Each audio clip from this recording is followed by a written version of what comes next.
Good afternoon, everyone. My name is İsmet Baran from University of Twente, Netherlands. I really appreciate to be here and to show some of our work that we are busy in Netherlands about manufacturing of composite materials.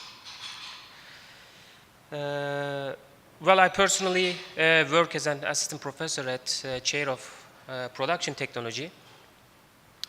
So my research helps our community to have more reliable and bright world of future using lightweight composites.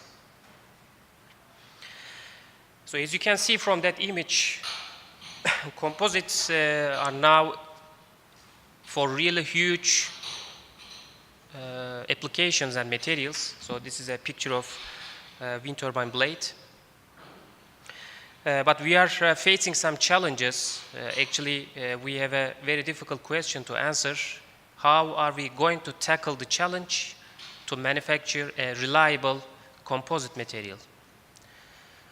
So with my presentation, I'm going to answer this question by presenting you some of our work regarding virtual manufacturing, in other words, process simulations.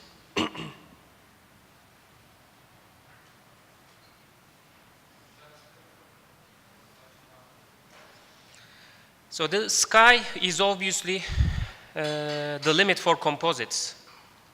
So we can do very complex and difficult geometries and combinations of materials using fiber and matrix material.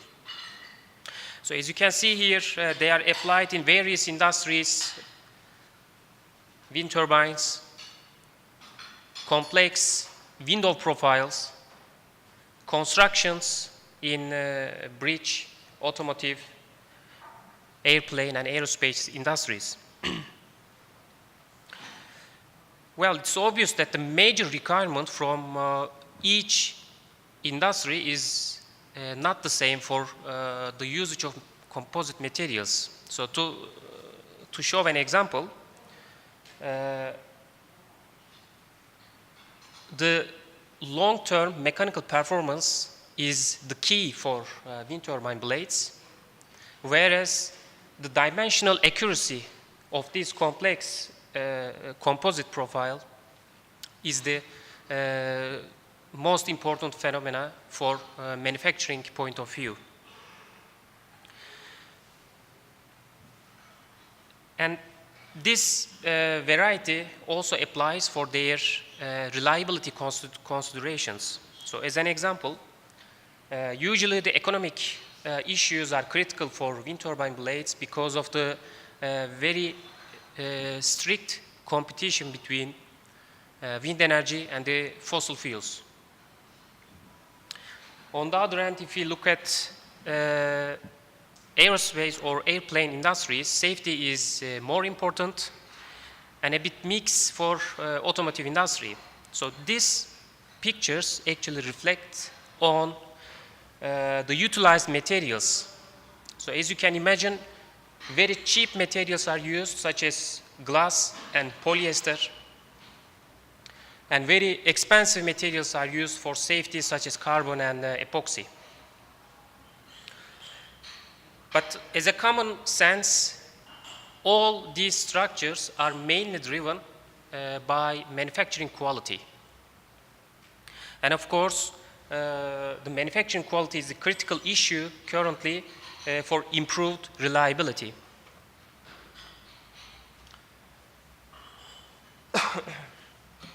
So I would like to show an example you from a recent application of these huge composite profiles. So this is a offshore wind farm recently established in the North Sea of Netherlands. This wind farm consists of 150 wind turbine blades, or wind turbines, sorry. And it's, this wind farm actually generates 2.6 terawatt hours energy power for annually, which is sufficient electricity for approximately 1.5 million people per year. And the expected CO2 reduction will be approximately 1.25 million tons per year, so which is equivalent of having 270,000 cars off the road. So this is fantastic, and it's obvious that this is a serious action taken towards Paris Climate Accord, in which we have a goal to limit global temperature rise to 2 degrees C. Then what is the challenge with these structures? So in order to continue with these benefits and ensure our social goals, we need to ensure that our blades should endure minimum of 20 years of service to reduce the levelized costs and to compete with fossil fuels. So we have the structures, composite structures, and let's have a look the lifeline of a composite. So in my presentation, I define composite as a fiber reinforced polymer. So we begin with fiber and resin, combining these two, which is easy. But if you look at from a science point of view, this process is governed by fluid dynamics, because we impregnate the fibers with the liquid resin. Okay, this is fine. This is the easiest one. And then we put these two materials into usually a mold, and we heat the mold. And inside the mold, something happens. So the polymer changes its state from liquid to solid, which is fine. Polymer, depending on the type, can shrink, but the fibers do not shrink. And as a result, we might have internal residual stresses at micro as well as meso levels. After the process, obviously we have a product. So we would like to have a defect-free product from composites. But if you look at our simple product here, we might have, for instance, voids, local fiber volume distribution, such as resin-rich areas or dry spots. Even we might have cracks in the matrix material because of the residual stresses and delamination between different layers. So the question is, how do we know to predict or have an idea about these inclusions in the composite material? And last stage of obviously using our material in service life, and usually we apply different loading conditions such as static, dynamic, or thermal, or electrical, etc. And the question is, what are the effect of these kind of defects on our performance? So I refer performance here, the mechanical performance, such as failure mechanism, ultimate tensile strength, or mechanical response, ductile or brittle. I have an example using the same figures. So I have a composite with some manufacturing-induced defects. So according to beam theory, we have maximum shear stresses at the neutral line and the bending stresses at the top and bottom side of the product. Having known that, let's have a look at the results. So I have a similar example in real life, composite, and we do a simple short beam shear test. So in this type of failure, we had tensile failure mode with a crack and fracture occurred in the middle, and we had force at fracture around 750 newtons.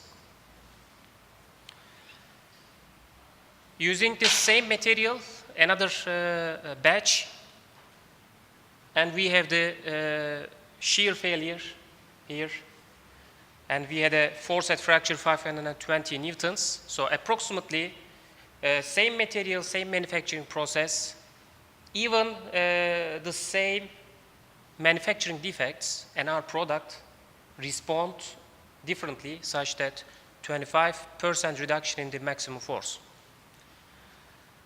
Well, as engineers, we can investigate this with coupon level, very in a detailed manner.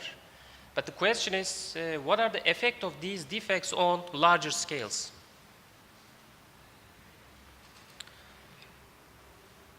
Sorry. Well, as general, unknown defects and their unknown effects can cause unexpected catastrophic failures. So this is a wind turbine blade. Or these defects, if they are detected, then there will be very high downtime costs to repair these composites. And obviously, an unwanted reduced blade lifetime. So it's obvious that the costs of inaction are higher than the cost of action.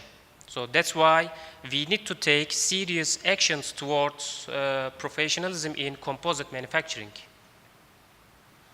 So this is our ultimate goal, which is also very related to Industry 4.0, because nowadays it is defined as computerizing the manufacturing process. So how can we achieve this goal? By understanding, first of all, the material itself, its response separately, fiber and polymer matrix material, describing mathematical expressions for the material behavior and translating them into numerical process simulations, and finally optimizing the process using the predictive tools. So my presentation today covers only these three topics because these are the main elements for virtual manufacturing, in other words, process simulations.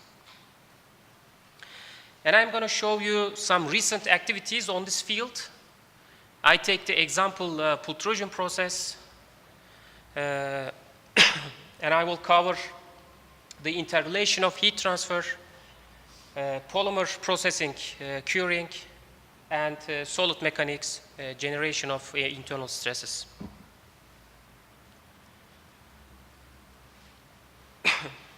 So Pultrusion process, in principle, it's a simple process. So this is the picture of a simple drawing. We have fiber reinforcements here, usually roving or matte or woven fabrics. We pull them using a pulling mechanism. We have some smart guides for the profile cross-section. We have a resin injection chamber or open resin bath to impregnate the fibers, and we have a heated die to cure the polymer. And in the end, we have a solidified product, and we can cut our product in desired lengths. And this is an example of a very simple Pultruted profile, angle profile with roving and matte layers. Let's have a look very quickly what are the examples of Pultruted profiles in wind energy, automotive, construction, and airplanes. So these are the custom, regular Pultruted cross sections. And this is a curved one, which is recently developed. And I have two specific examples, one in wind turbine blades. So this is a blade. This is the root section of a wind turbine blade. And if you look at one portion, we have steel bushings, we have root composite laminate, which is over-infused a Pultruded wedge elements. So these are really huge composites in the order of magnitude centimeters. so this is the example of Pultruted composite used in really load-bearing applications. And we need to ensure a reliable manufacturing of these elements.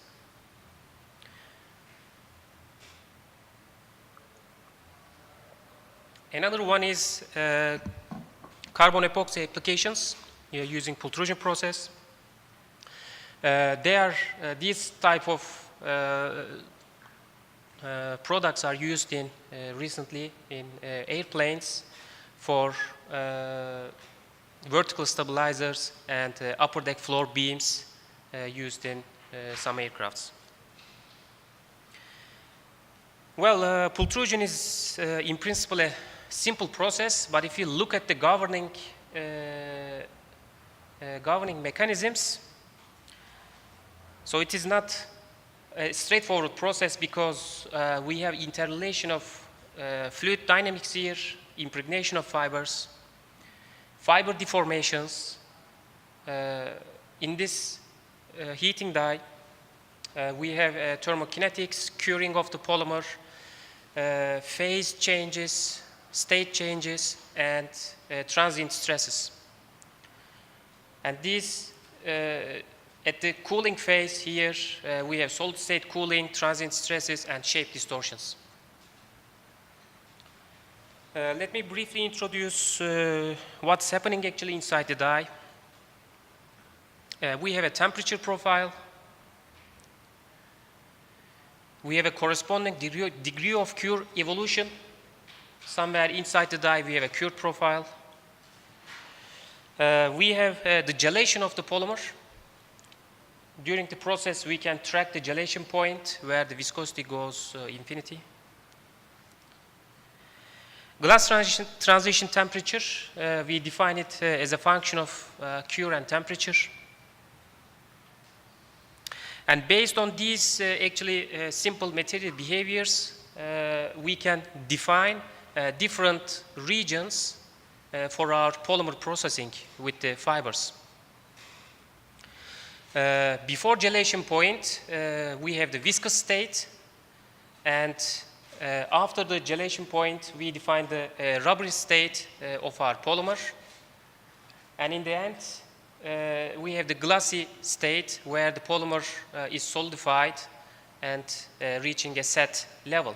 So we define this with respect to gelation point and the temperature with respect to glass transition. So when the temperature is above Tg, we have rubbery zone, and when the temperature is below Tg, here we have the glassy solid. And with these multi-physics, interaction of these multi-physics, we have the internal stresses arising during the process.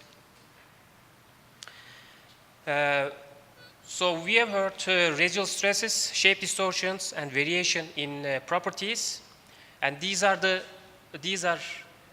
present in the composite because of anisotropy, non-uniform shrinkage, true thickness gradients, and tool-part interaction. I have some examples. For instance, because of residual stresses, there might be micro cracks, even cracks seen with naked eye. As you can see here, this is a Pultruted profile, relatively thick one, 40 by 40 millimeters, and there's a huge crack. Another challenge is the shape deformations, which we don't want these deformations because we have to achieve the dimensional tolerances. And we have delamination during the process because of poor curing.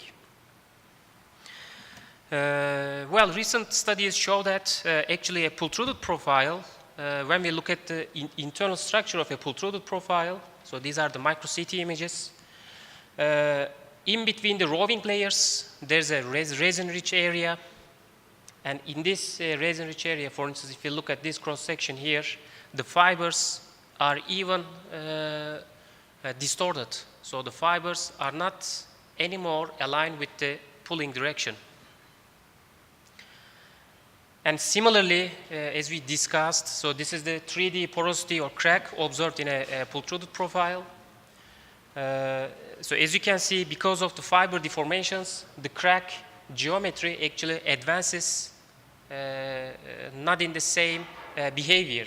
So if you look at the 3D images of these porosities, because of the fiber deformations, the crack is not, has not have the same cross section. So for virtual manufacturing, as we have seen before, we start with the understanding and describing the material behavior. So these are some examples of the polymer behavior and the corresponding material models for curing kinetics, the elastic or elastic behavior of the polymer, and the chemorheological behavior of the polymer by viscosity as a function of temperature. So we can develop material models, and then we translate them into numerical simulation platforms for the process. So this is the state-of-the-art framework, process simulation framework for Pultrusion, in which a thermochemical model is coupled with a 2D mechanical model for this specific process. And this application has already been published, and even more details can be found in recently published book, which is Pultrusion State-of-the-Art Process Models. I would like to show you some results and comparison from the industry using this simulation platform. So this is the L-shaped profile that I've shown you a minute ago. So in this case, the problem is the 90-degree angle. How can we predict the springing behavior using this process simulation platform? And this is the orientation of the layers. So we have unidirectional roving layer, continuous filament mat, and continuous filament mat CFM. And this is the evolution of springing inside the die and the cooling stage. And a parameter analysis shows the relation between springing angle and the pulling speed. Another example is the warpage behavior, which has already been captured with a good agreement. Here we can see the warpage in between these Pultrude profiles, and this is the predicted behavior and quantitative analysis using some parameter variation. So after the process, as we have seen, there might be local fiber volume distribution. This is another very difficult profiles. Thick one, 50 by 50, all the way unidirectional. Well, approximately between 3,000 and 4,000 rovings were used to manufacture this profile. And this is the microscopic image of a 5 by 3 millimeters region of interest. As we can see, between the roving layers, there's a significant amount of resin-rich area, which might have a direct effect on the matrix cracking in the process, because this resin area shrinks a considerably higher amount than the fiber-reinforced regions. So we have recently investigated the internal stresses around these regions, resin-rich area, by using process simulation platform. So this is the profile, region of interest, and the micro image processing result, which shows the fiber volume fraction. Blue is 0, stands for resin, and the red for fibers. And in the process simulation, so this is the uniform distribution model, and this is the local fiber distribution embedded in the previous model. And I will show you the results as a comparison. So this is the result of internal stresses, transverse normal and transverse shear, using the uniform fiber volume fraction. And now I'm going to show you what happens in this region using the local fiber volume fraction. Recall once again, this is the model, quarter model symmetry. So this is the uniform fiber volume distribution. And this is the region using the uniform fiber distribution and with the local fiber volume distribution. So obviously the scales of these models are different. So this is mesoscale and this is rather microscale. And in microscale, we were able to capture the tensile stresses in the matrix region. However, the meso model did give only compressive stresses because of the uniform distribution of fibers. And we can extract actually for mesos stresses also using the resin-rich regions, and then we can compare whether it is exceeding the yield stress or not. So these are the comparison again for transverse shear and longitudinal normal stresses. Very quickly, the non-uniform curing is another problem because it might give poor, actually delaminated regions. So in that case, this is exactly taken from the process. So the inner region didn't cure well, and because of the contraction of the other layers, there was a severe delamination. Actually using the simulation platform where we manufacture our products in a virtual environment, which is computers, we can generate a process window here as a function of the curing degree as a function of pulling speed and the part thickness. And then we can adjust our process settings, for instance, pulling speed according to thickness of our product.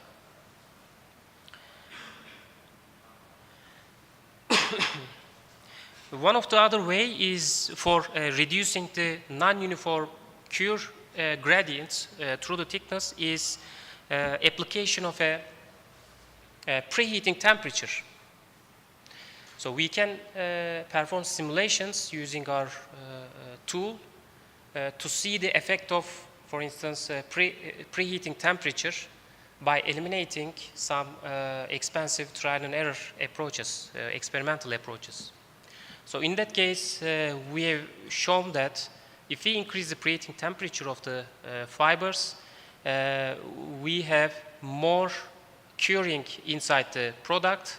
By the way, this is even larger cross-section, 10 by 10 centimeters, unidirectional. And this is the, again, degree of cure distribution when the part is cooled down. So the number scale is 1 to 0.85.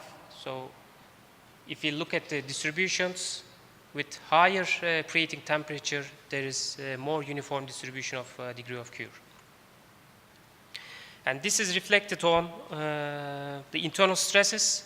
50% reduction was obtained for the transverse normal stresses, and 70% reduction was the case for the transverse shear stresses. So to summarize my presentation, these were the 4 aspects of professionalism in composite manufacturing. In order to have reliable manufacturing of composites, we need to characterize our material, and we need to develop constitutive material models based on the characterization results. And then we need to we need to combine our material models with a process simulation framework. And then using this tool, we have the possibility to control or optimize our process offline or online, even reliability-based procedures. So with this, I would like to thank my colleagues from Chair of Production Technology from University of Twente and my colleagues from Denmark and Leuven. Thank you very much for your listening.